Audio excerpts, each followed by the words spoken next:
دیے ہیں کبھی گفٹ؟ ہمارے ہاں تو شادی بیاہ کے موقع پر گفٹ نہیں دیے جاتے، لینے دینے کے تبادلے ہوتے ہیں، قرض دیے جاتے ہیں۔ لکھ لو جی ماما جی تشریف لائے ہیں، کیا لائے جی؟ ایک مٹھائی کا ڈبہ، ایک جناب وہ کلاک اور 2 سوٹ اور 500 روپیہ، یہی ہوتا ہے نا؟ اس کو گفٹ کہتے ہو؟ یہ گفٹ ہیں؟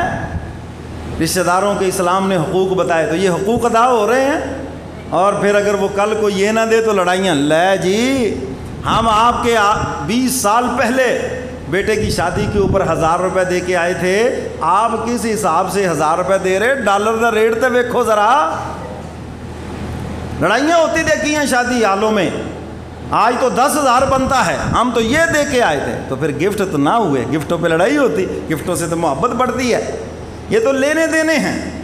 اور میں نے یہ مسئلہ ایک مرتبہ نہیں پتہ نہیں کتنی مرتبہ بتایا ہے، شادی بیاہ کے موقع پر نیوتا لینا بھی حرام ہے اور دینا بھی حرام ہے۔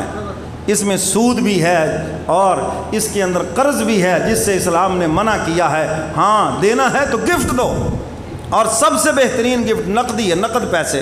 بھائی ہے، بہن ہے، بیٹی، کوئی بھی ہے، رشتہ دار ہے، دوست ہے، شادی بیاہ کے موقع پہ جائیں اور گفٹ دیں، اور گفٹ دینا ہی سنت ہے۔ اور صحابہ دیا کرتے تھے، حضور علیہ الصلاۃ والسلام کو بھی گفٹ دیا کرتے تھے، اور آپس میں بھی گفٹ دیا کرتے تھے۔ حضور کا فرمان ہے تہادو تہابو، فرمایا ہدیے دیا کرو، اس سے تمہارے دلوں کی محبت بڑھتی ہے۔ کیا بڑھتا ہے؟ دلوں کی۔ تو اپنے رشتہ داروں کو ہدیے گفٹ دیا کرو، دوستوں کو گفٹ دیا کرو، اور واپسی کی نیت نہ رکھو، واپسی کی محبت بڑھانے کے لیے۔